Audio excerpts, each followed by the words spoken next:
The text message glowed on Erica's iPad like a neon sign in the dark. Thanks for last night. I sat there in our kitchen at 3 a.m, staring at those 8 characters that just torched 12 years of marriage.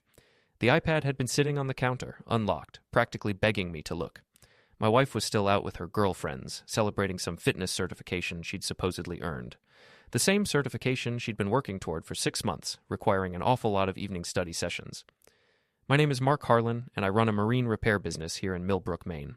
I fix boats for a living, engines that won't start, hulls with holes, navigation systems gone haywire. Turns out I should have been paying more attention to the wreckage in my own home. The front door creaked open at 4:17 a.m.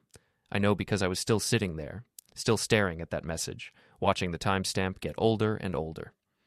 Erica stumbled in, laughing at something on her phone, her blonde hair messed up in a way that definitely didn't come from sitting around a restaurant table with the girls. "You're up late," she said, not even looking at me as she kicked off her heels. "Early, actually."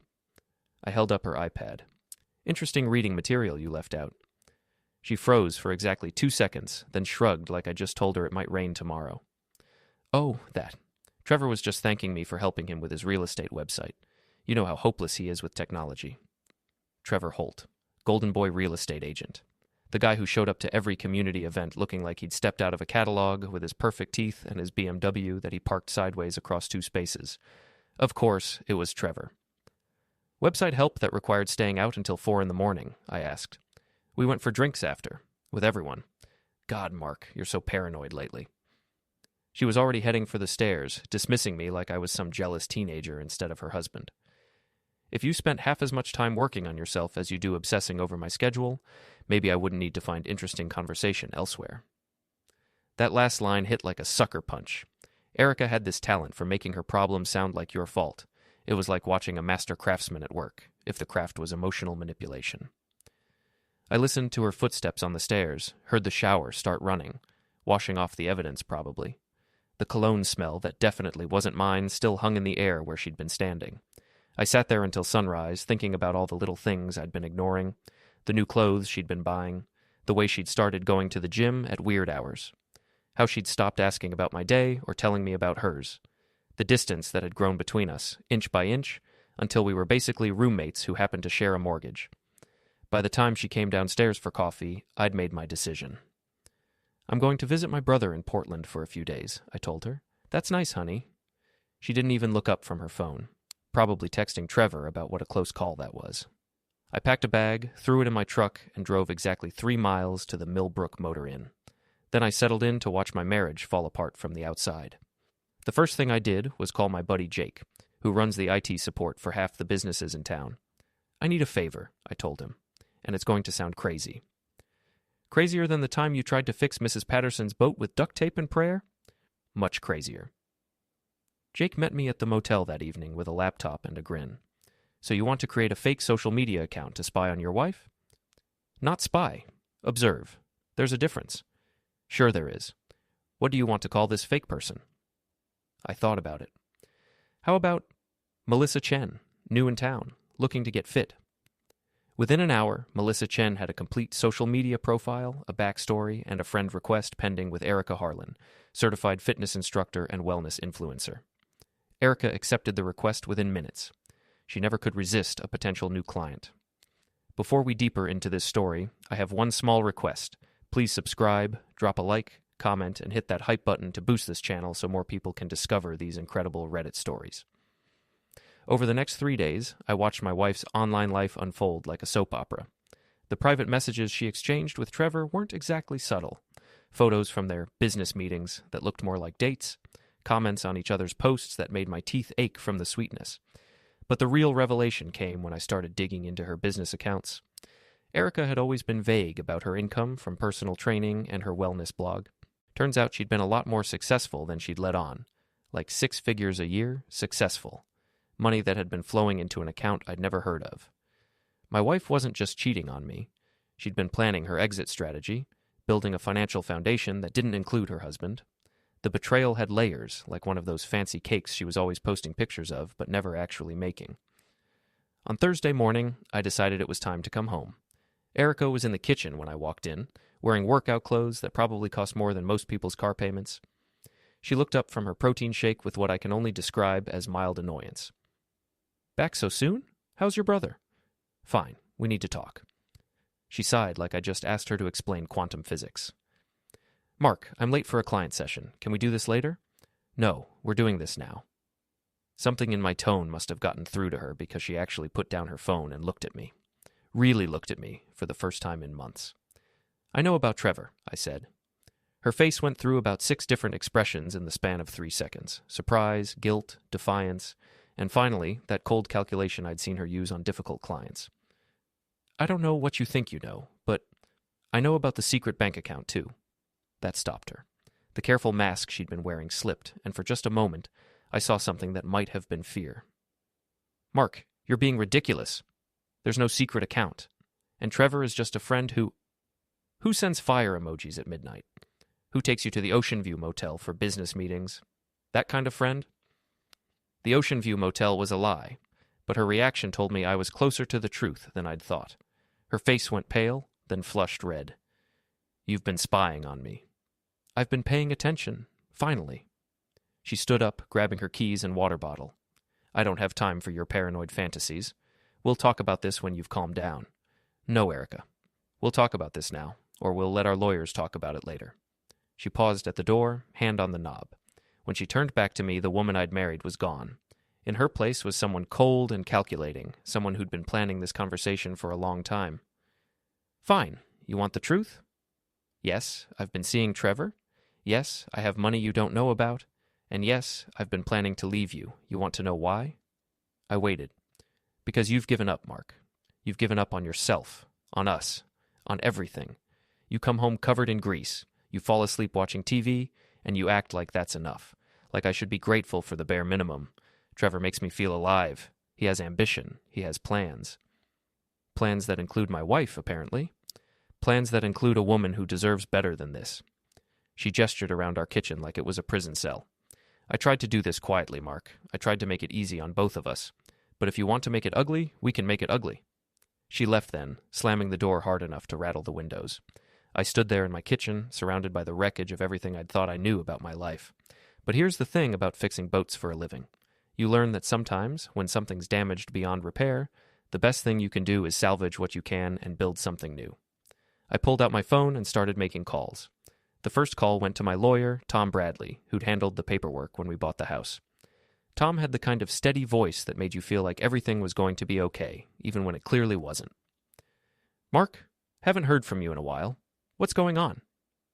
I gave him the basics: cheating wife, hidden assets, probable divorce on the horizon.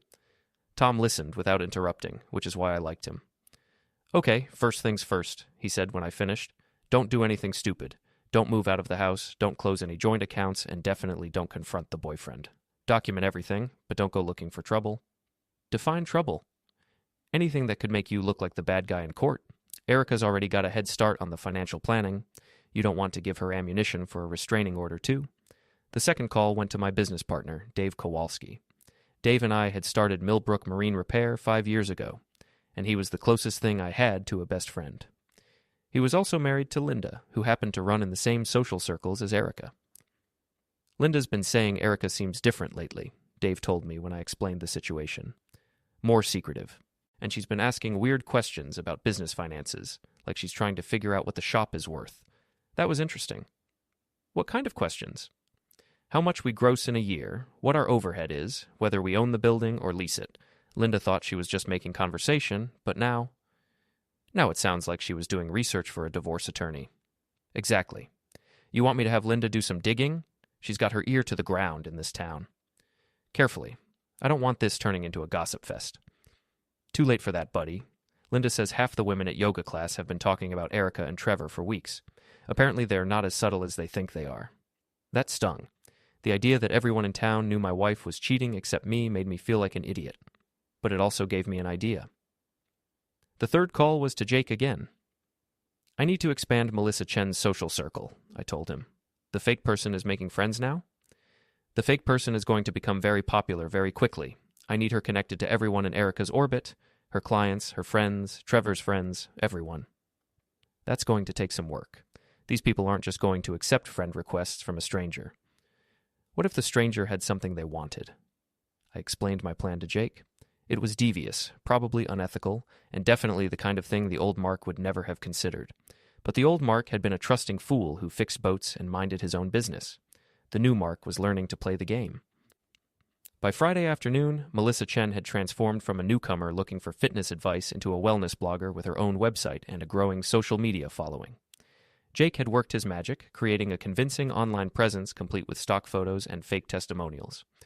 More importantly, Melissa had something Erica's crowd couldn't resist: insider information about a new luxury spa supposedly opening in town, complete with exclusive membership opportunities for early investors.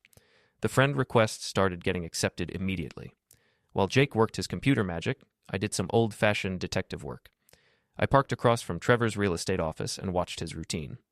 He left for lunch at exactly 12:30 every day, always alone, usually heading to the same sandwich shop downtown. He drove that BMW like he was afraid someone might scratch it, taking up 2 parking spaces wherever he went.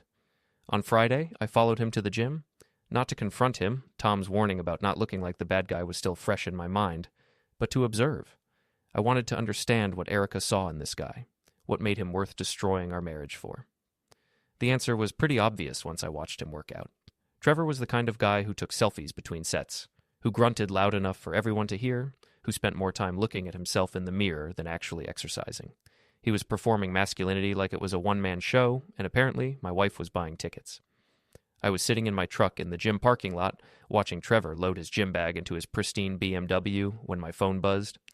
Text message from Erica. Working late tonight. Don't wait up. Working late. Right. I checked the time. 6:30 p.m. Her last scheduled client was at 4:00. I drove home and made myself dinner, something I'd been doing a lot more of lately. Erica used to cook, back when we were actually married instead of just living in the same house.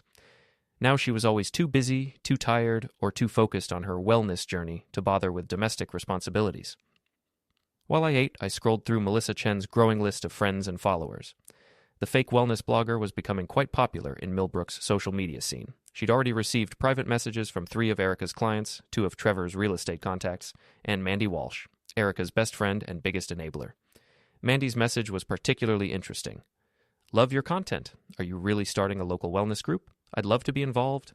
My friend Erica runs a successful training business here. Maybe you two should connect. Perfect. I had Mandy offering to introduce Melissa to Erica, which would give me access to their private conversations.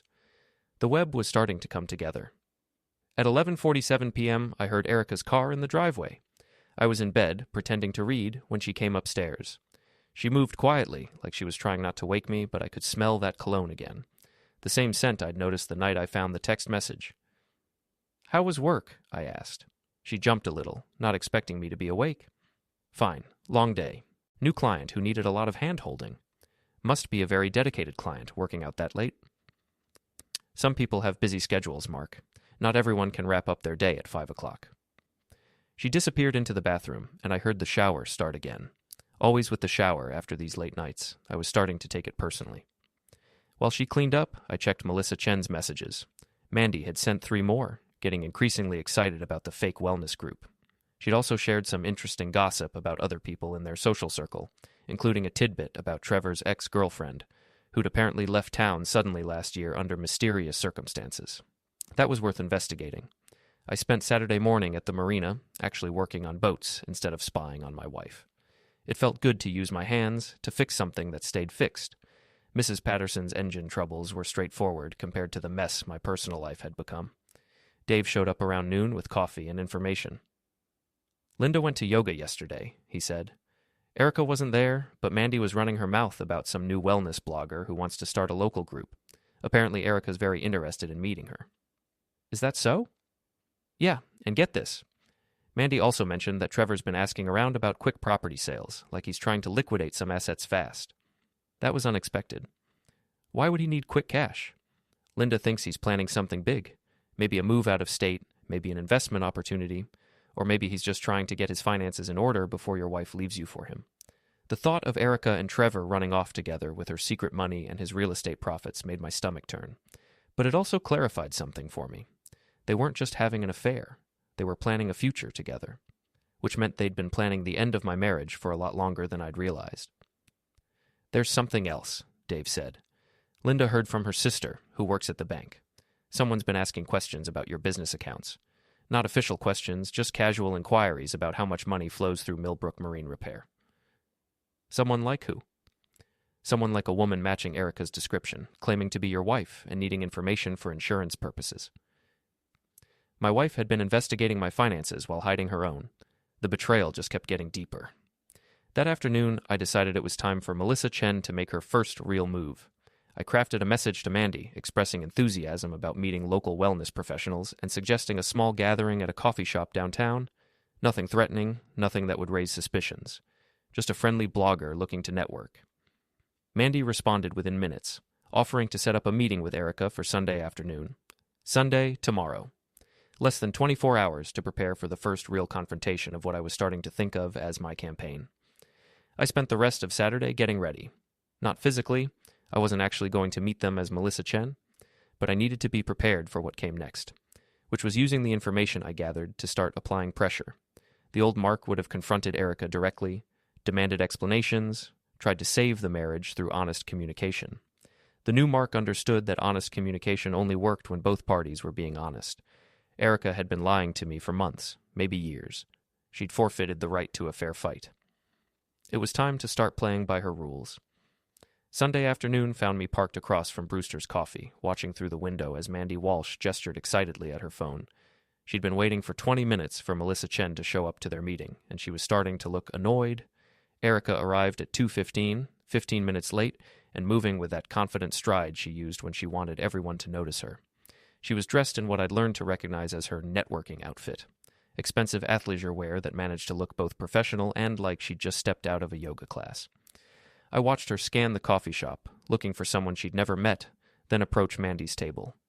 Even from across the street, I could see Mandy's animated explanation, probably telling Erica about the mysterious wellness blogger who'd stood them up.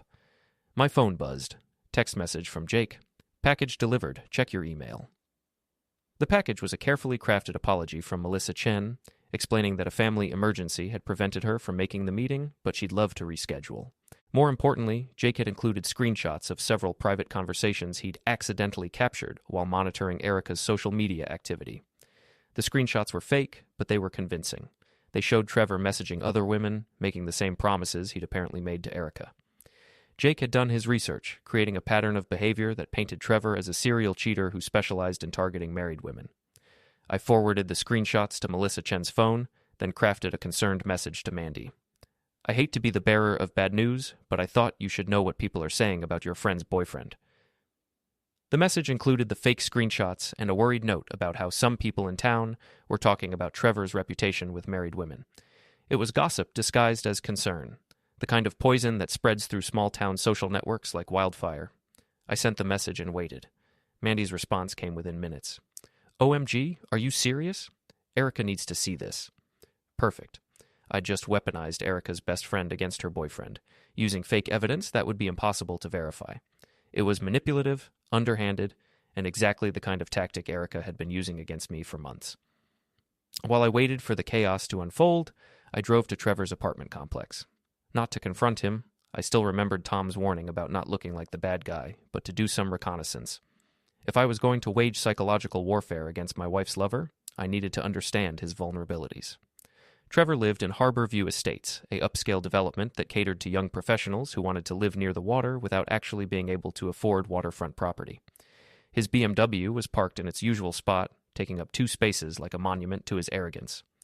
I walked around the complex, noting the security cameras, the layout of the buildings, the general atmosphere of the place. It was the kind of development where people minded their own business and paid premium rent for the privilege of pretending they were more successful than they actually were. Trevor's apartment was on the 2nd floor, with a balcony that faced the parking lot. The balcony door was open, and I could hear music playing inside. Classic rock, turned up loud enough to annoy the neighbors. The kind of inconsiderate behavior that probably generated complaints to the property management company. I made a mental note and headed home. Erica was in the kitchen when I arrived, pacing back and forth while talking on her phone. Her voice was tight with anger, and she kept running her free hand through her hair, a nervous habit she'd had since college. No, Mandy, I don't think you should believe everything some random blogger tells you, she was saying. People make up stories all the time. I grabbed a beer from the refrigerator and settled at the kitchen table, pretending to read the newspaper while listening to half of what was clearly a very interesting conversation. What do you mean, other people have heard the same things? What other people? There was a long pause while Mandy apparently explained what other people were saying about Trevor. I could see Erica's reflection in the kitchen window, and her face was cycling through emotions like a slot machine. I need to see those screenshots, she said finally. Can you forward them to me? Another pause. Fine. Yes, I'll ask him about it. But Mandy, you can't go spreading this around until we know if it's true. Promise me. She hung up and stood there for a moment, staring at her phone. I could practically see the wheels turning in her head, trying to figure out if the man she was leaving me for was worth the risk. Everything okay? I asked, not looking up from the newspaper. Fine. Just some drama with one of Mandy's friends. Drama's exhausting, I said. Good thing we don't have any of that in our lives. She gave me a sharp look, trying to figure out if I was being sarcastic or just oblivious. I kept my expression neutral, letting her wonder. My phone buzzed, text message from an unknown number. This is Trevor. We need to talk. Interesting. Word traveled fast in Millbrook's gossip network. I showed the message to Erica. Any idea why Trevor Holt wants to talk to me? Her face went pale. No. Maybe it's about a boat repair? He has a boat, doesn't he? Not that I know of, but I guess I'll find out. I called the number back, putting it on speaker so Erica could hear. Trevor answered on the second ring, and his voice was tight with barely controlled anger. Mark, look, I don't know what kind of game you're playing, but spreading lies about me isn't going to solve your marriage problems. I'm not sure what you're talking about, Trevor. What lies? Don't play dumb. Someone's been showing people fake screenshots of conversations I never had. Someone who obviously has a problem with me seeing Erica. Erica's eyes went wide. She was shaking her head frantically, trying to get me to deny everything. You're seeing my wife? I asked, letting just the right amount of surprise creep into my voice. There was a long pause. Trevor had just admitted to the affair, on speakerphone, with Erica standing right there listening. Look, Mark, it's not what you think. It's exactly what I think. And Trevor, I didn't create any fake screenshots. But I'm not surprised someone did. Small towns talk, and you haven't been as discreet as you probably thought you were. I hung up before he could respond. Erica was staring at me like I'd just grown a second head. You knew. I've known for a while. Then why didn't you say anything? I was curious to see how far you'd take it. Turns out pretty far. She sank into the chair across from me, all the fight going out of her at once. For a moment, she looked like the woman I'd married instead of the stranger she'd become. Mark, I can explain. Can you explain the secret bank account? The lies about working late? The way you've been investigating my business finances while hiding your own? Her mouth opened and closed a few times, but no words came out. Here's what's going to happen, I continued. You're going to move into the guest room tonight. Tomorrow you're going to call Tom Bradley and we're going to start divorce proceedings. And Erica, if you try to hide any more assets or make this uglier than it has to be, I promise you'll regret it. Are you threatening me? I'm promising you. There's a difference. She stood up, some of her old defiance returning. Fine. But don't think this is over, Mark. Don't think you can just humiliate me and walk away clean. Humiliate you? Erica, you humiliated yourself. I'm just making sure everyone knows about it. She left the kitchen, and I heard her stomping up the stairs. A few minutes later, she was back down with an overnight bag. I'm staying at Mandy's tonight, she announced. Good. Give her my regards. After she left, I sat in my kitchen and finished my beer, thinking about what came next. The first phase of my campaign had been about gathering information and applying pressure. The second phase was going to be about consequences. I pulled out my phone and started typing a message to Jake. Phase 1 complete, ready for Phase 2? His response came back immediately. What did you have in mind? I smiled for the first time in weeks. Total warfare. Monday morning brought rain and a text message from Tom Bradley asking me to come in for a consultation. Erica had apparently beaten me to the punch, filing for divorce first thing that morning. She'd also requested a restraining order, claiming I'd been threatening and intimidating her. The good news is, her request for the restraining order was denied, Tom told me when I arrived at his office.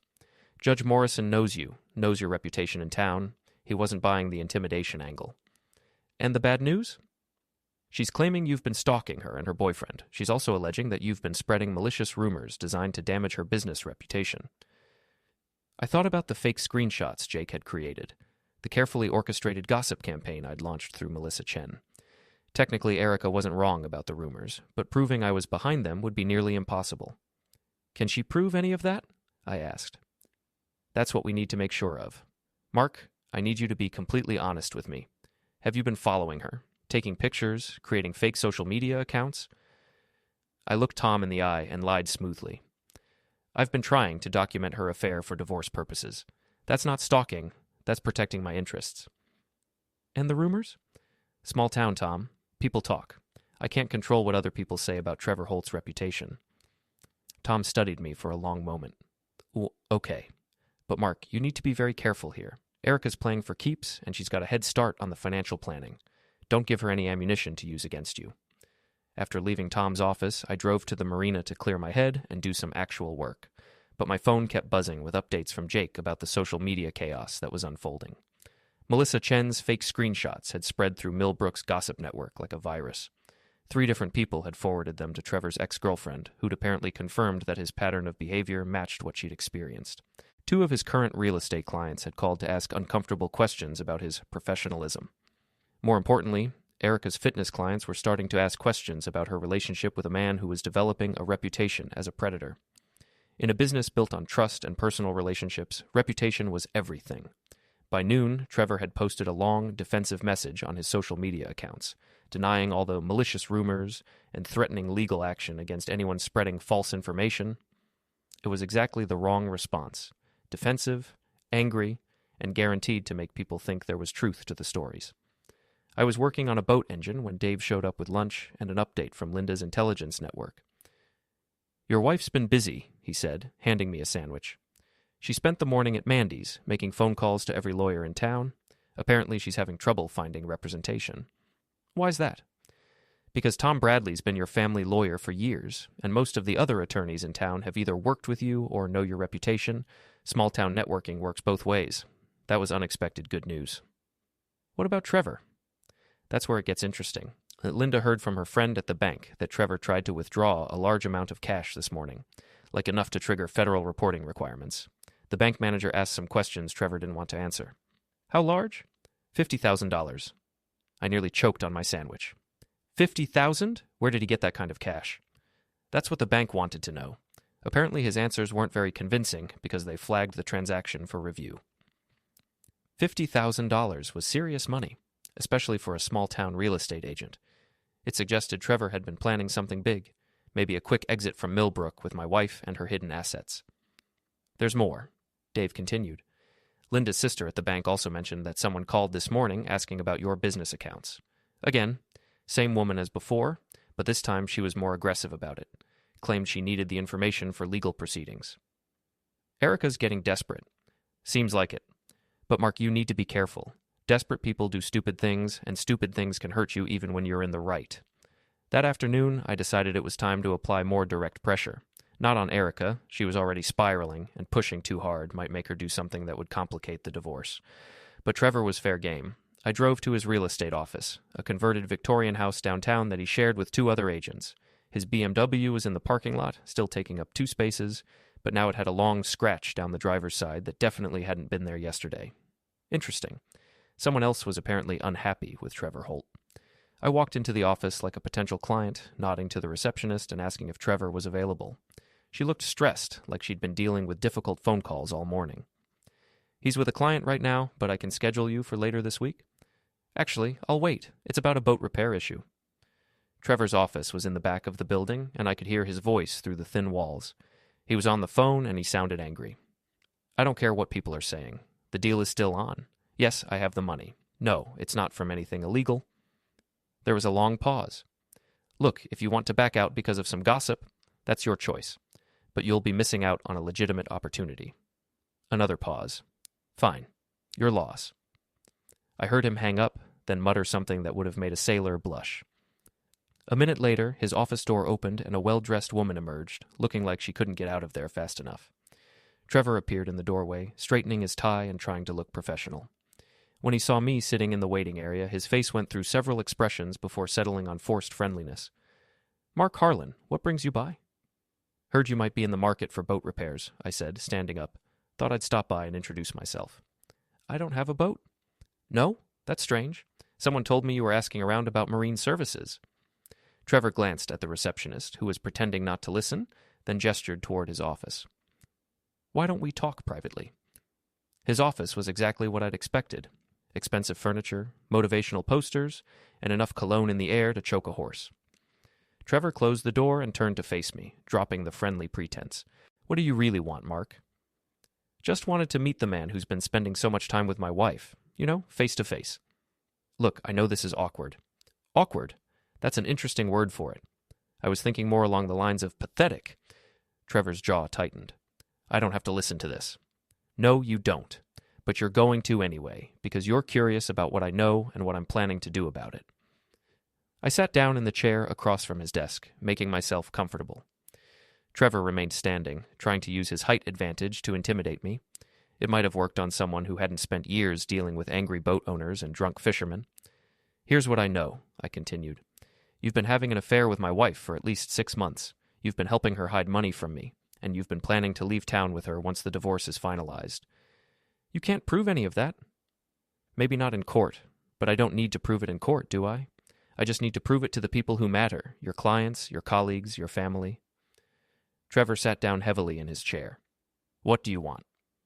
I want you to understand that actions have consequences. You decided to pursue a married woman, to help her deceive her husband, to plan a future built on lies and stolen money. Now you get to live with the results. And what results are those? Well, let's see. Your reputation in town is already shot. Your business is suffering because people don't trust you. Your ex-girlfriend is telling anyone who'll listen about your pattern of behavior, and now you're having trouble moving large amounts of cash without triggering federal attention. Trevor's face went pale. How do you know about... Small town, Trevor. People talk. Especially when someone tries to withdraw $50,000 in cash without a good explanation. That money is legitimate. I'm sure it is. The question is whether it'll still be there when the federal investigators finish looking into your finances. I stood up, straightening my jacket. Enjoy the rest of your day, Trevor, and give my regards to Erica when you see her. I left him sitting there, staring at his desk, probably wondering how his perfect plan had turned into such a mess. Outside, I checked my phone and found 3 missed calls from Erica and a series of increasingly frantic text messages. We need to talk. This has gone far enough. Call me back now.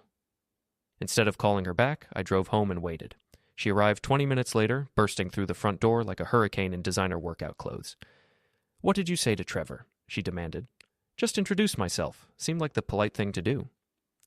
Don't play games with me, Mark. He's talking about leaving town, about calling off our plans. What did you do? I didn't do anything, Erica, but other people are starting to pay attention to what you and Trevor have been doing. Actions have consequences. She stared at me for a long moment, and I could see her trying to figure out how much I actually knew versus how much I was guessing. You can't stop me from leaving you, she said finally. I wouldn't dream of it, but I can make sure everyone knows why you're leaving and who you're leaving with and what you did to make it happen. You're trying to destroy my life. No, Erica. I'm just making sure your life reflects your choices. She turned and walked toward the stairs, then paused at the bottom step. This isn't over, Mark. Yes, it is. You just haven't figured that out yet. After she left, I poured myself a drink and started planning the next phase of my campaign. Trevor was rattled, Erica was desperate, and their perfect plan was falling apart. But I wasn't done with them yet. Tuesday morning brought an unexpected visitor. Detective Ray Soren, Millbrook's only full-time police officer and a guy I'd known since high school. Ray had the kind of weathered face that came from 20 years of dealing with small-town drama, and he was holding a cup of coffee like it was the only thing keeping him awake. Morning, Mark. Mind if I come in? Sure. Coffee's fresh if you want some. Ray followed me into the kitchen and accepted a mug, settling into the chair across from me with the weary sigh of a man who'd already had a long day at 9 a.m. So, he said, I've been getting some interesting phone calls lately. Seems there's been some drama in your personal life. You could say that. Erica called yesterday, claiming you've been harassing her boyfriend. Trevor Holt called this morning, saying someone's been spreading malicious rumors about him. And I've got 3 different people asking me if there's any truth to stories about Trevor being investigated by federal authorities. I sipped my coffee and waited for Ray to get to the point. Now I know you, Mark. Known you for 20 years. You're not the type to go around making threats or spreading gossip. But you're also not the type to just roll over when someone wrongs you. What's your question, Ray? My question is whether I need to be worried about this situation escalating into something that requires official police attention. I thought about that for a moment. Ray was asking if I was planning to do something violent or illegal. It was a fair question, given the circumstances. No violence, I said. No property damage, no threats, no stalking. Just a man protecting his interests during a divorce. And the rumors about Trevor? People talk, Ray. I can't control what they say. Ray studied me over his coffee mug. Uh-huh. And I suppose you can't control what anonymous bloggers post on social media either? So he'd figured out the Melissa Chen connection. I wasn't entirely surprised. Ray was sharper than he looked. Anonymous bloggers are a mystery to me, I said. Technology's not really my thing. Right. Well, here's the thing, Mark. Technically, you haven't done anything illegal. Creating fake social media accounts isn't a crime, and spreading gossip isn't against the law as long as it's not threatening or defamatory. Good to know. But, Ray continued, this town is small, and drama has a way of getting out of hand quickly.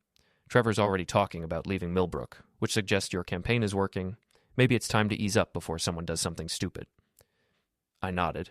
Ray was giving me friendly advice, not an official warning. He was also confirming that Trevor was planning to run, which meant my strategy was having the desired effect. I appreciate the heads up, Ray. Just keep it clean, okay? I don't want to have to arrest an old friend for doing something we'll both regret. After Ray left, I called Jake to give him an update and discuss our next moves. The detective knows about Melissa Chen? Jake sounded worried. He suspects, but he can't prove anything. And more importantly, he's not trying to stop us. He's just making sure we don't cross any legal lines. So what's the next phase? Trevor's planning to run. We need to make sure he runs alone. What about Erica? Erica's about to learn that her boyfriend isn't as committed to their future as she thought. That afternoon, I put the final phase of my plan into motion. It was risky, manipulative, and probably the most morally questionable thing I'd ever done. But Erica and Trevor had forfeited the right to fair play when they decided to destroy my marriage while planning their escape. I drove to Harborview Estates and parked where I could see Trevor's apartment. His BMW was there, along with a silver sedan I recognized as belonging to one of his real estate clients. Trevor was apparently trying to maintain some semblance of normal business operations despite his crumbling reputation. At 3:30, the client left, looking frustrated. Trevor appeared on his balcony a few minutes later, talking animatedly on his phone. Even from a distance, I could see the tension in his body language. I waited until he went back inside, then walked to the apartment complex's management office. The property manager was a tired-looking woman in her 50s who clearly dealt with more tenant drama than she'd signed up for. Her nameplate read Janet Morrison, and she looked up from her paperwork with the expression of someone expecting bad news. "Can I help you?" "I hope so. I'm Mark Harlan, and I'm concerned about one of your tenants. Trevor Holt in Building C?" "What kind of concern?" "Well, there have been some rumors around town about his business practices. I know he's been having financial difficulties, and I'm worried he might be planning to skip out on his lease." Janet's expression sharpened. "What kind of financial difficulties?" "The kind that involve trying to withdraw large amounts of cash from banks and having federal agencies ask questions. I just thought you should know, in case you want to protect your interests." I left Janet with that thought and drove home, where I found Erica waiting in the driveway. She was leaning against her car, arms crossed, wearing the kind of expression that used to make me want to apologize before I even knew what I'd done wrong. "We need to talk," she said as I got out of my truck. "About what?" "About ending this. About calling off whatever campaign you're running against Trevor and me." "I'm not running any campaign, Erica. I'm just living my life while you and your boyfriend deal with the consequences of your choices. Trevor wants to leave town. He says the pressure isn't worth it. That's between you and Trevor. No, it's not. Because if he leaves, I'm going with him." I stopped walking and turned to face her. "Is that supposed to be a threat?" "It's a statement of fact. We can do this the easy way or the hard way, Mark. But either way, I'm leaving." "Then leave. I'm not stopping you." "I want half of everything. The house, the business, your retirement accounts, all of it." "You'll get what the law says you're entitled to, Erica. Nothing more." "And if I decide to make this ugly? If I decide to tell everyone about your obsessive behavior, your stalking, your harassment campaign?" I smiled at her, and she took a step back. It wasn't a nice smile. "Go ahead. Tell everyone.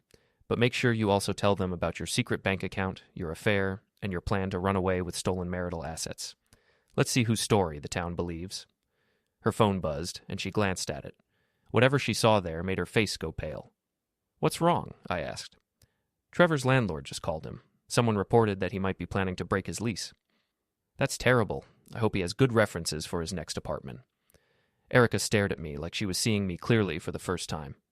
You're not the man I married. No, I'm not. The man you married was naive enough to trust you. This version of me knows better. She got in her car and drove away without another word. That evening, Jake called with an update on our social media campaign. Melissa Chen is officially retiring, he said. Too much drama for a simple wellness blogger. But the damage is done. Trevor's lost 3 more clients, and there are rumors that his real estate license is under review. What about Erica's business? Also taking a hit. 2 of her biggest clients canceled their training sessions, and her online reviews are starting to reflect questions about her professionalism. Good. What about the federal investigation angle? That's where it gets interesting. I did some digging, and it turns out Trevor really is having problems with his finances. Not because of any federal investigation, but because he's been living beyond his means for years. The $50,000 he tried to withdraw, that was probably most of his liquid assets. So he's not as wealthy as I pretended to be. Not even close. And with his business falling apart, he's probably facing some serious financial pressure. That night, I sat in my kitchen and thought about what I'd accomplished. In less than a week, I'd destroyed Trevor's reputation, damaged Erica's business, and forced them both to confront the reality that their perfect plan was built on lies and wishful thinking. But I wasn't finished yet. The next morning brought a text message from Trevor. You win. I'm leaving town. Just leave me alone. I showed the message to Tom Bradley when I met with him to discuss the divorce proceedings. Looks like the boyfriend is cutting his losses, Tom said. That should simplify things considerably. What about Erica's request for half of everything? She's entitled to half of the marital assets, but not your business or your premarital retirement accounts. And if she's been hiding money, that works in your favor. How so? Because it shows intent to defraud. The court doesn't like it when one spouse tries to hide assets during divorce proceedings. That afternoon, I drove past Trevor's apartment complex and noticed his BMW was gone. So were the moving trucks that had been parked outside his building. Trevor Holt had apparently decided that discretion was the better part of valor.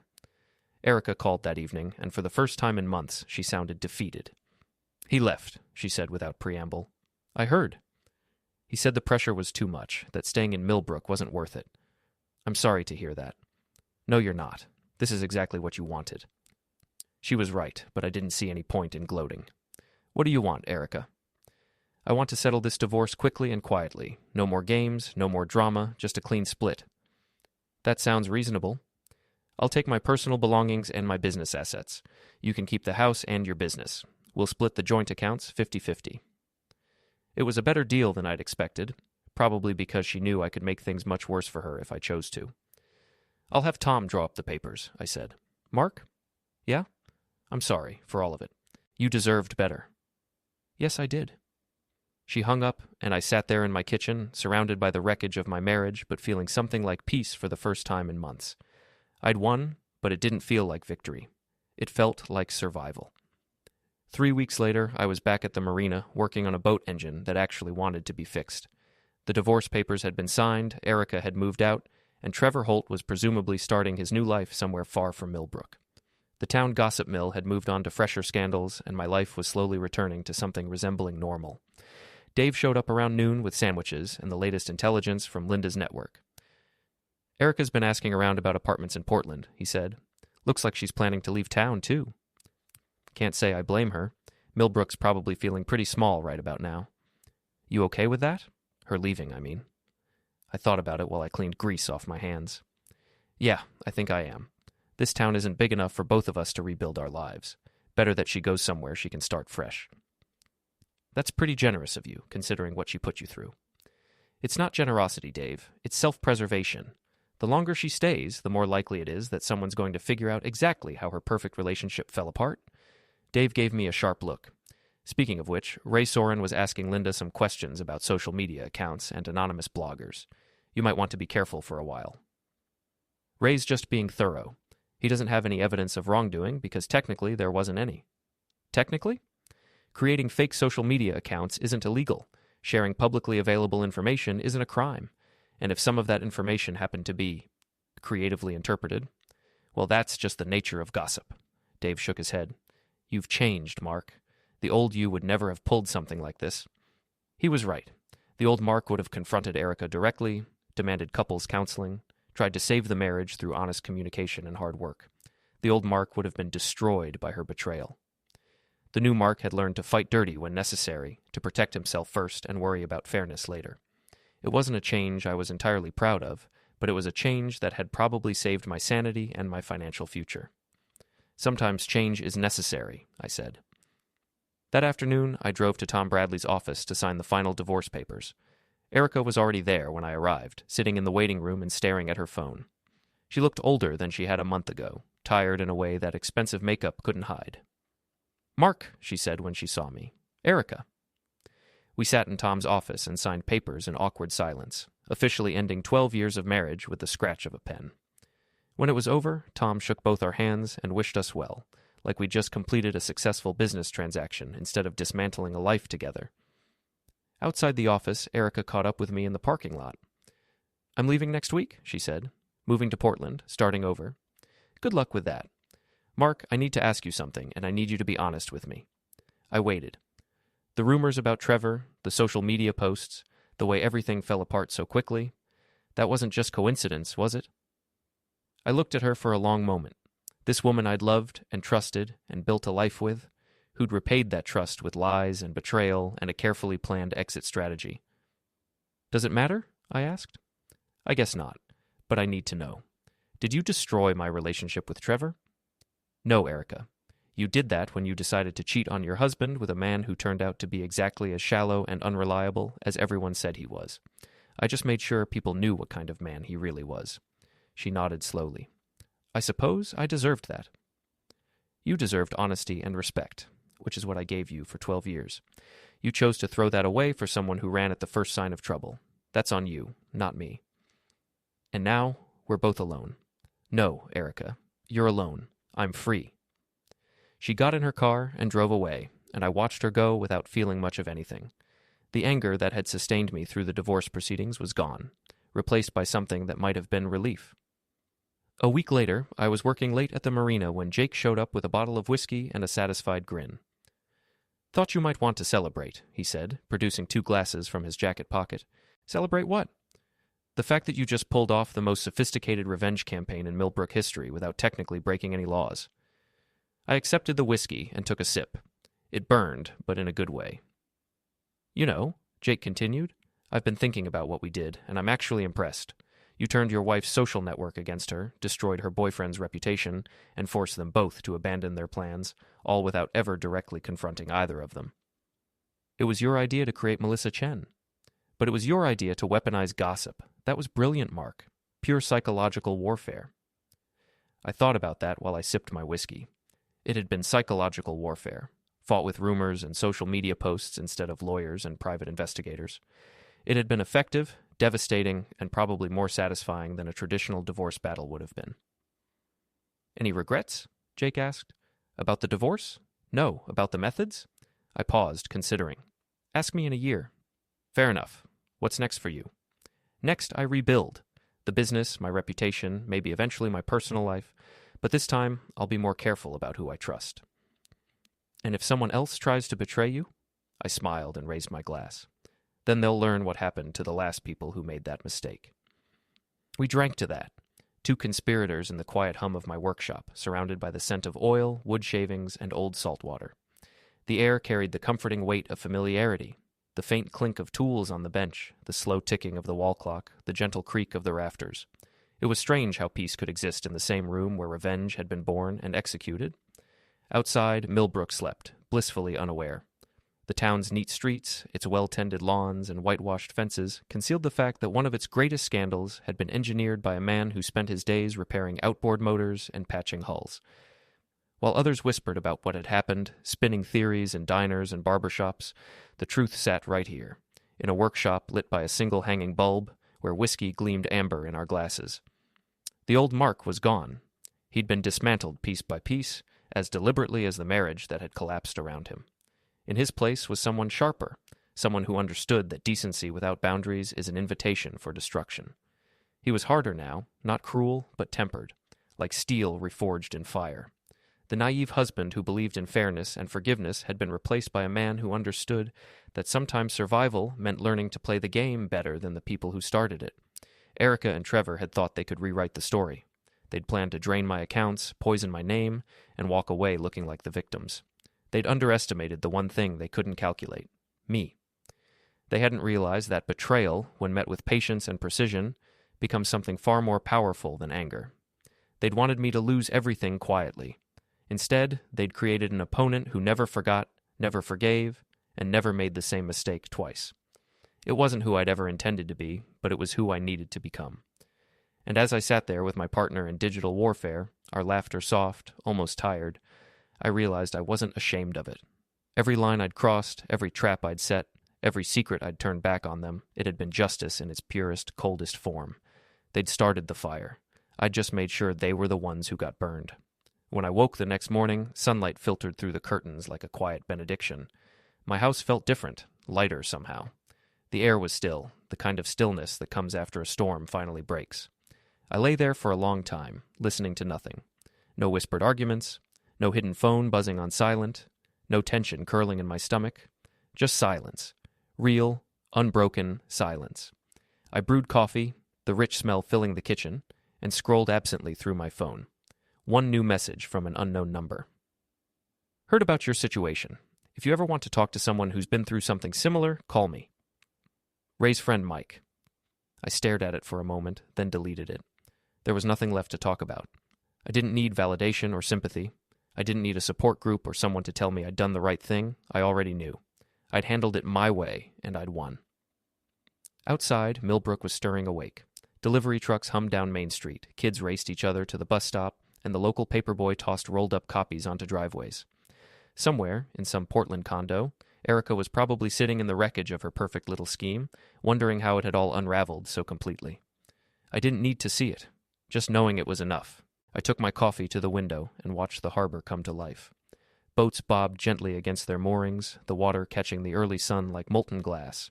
There was work to be done, repairs to finish, customers to call, invoices to send, life waiting to be rebuilt, piece by piece. But first, I let myself enjoy the quiet, the silence of a home without deceit, the silence of freedom. I raised my mug in a solitary toast to the empty room. Here's to new beginnings, I said softly, and for the first time in a very long time, I meant it.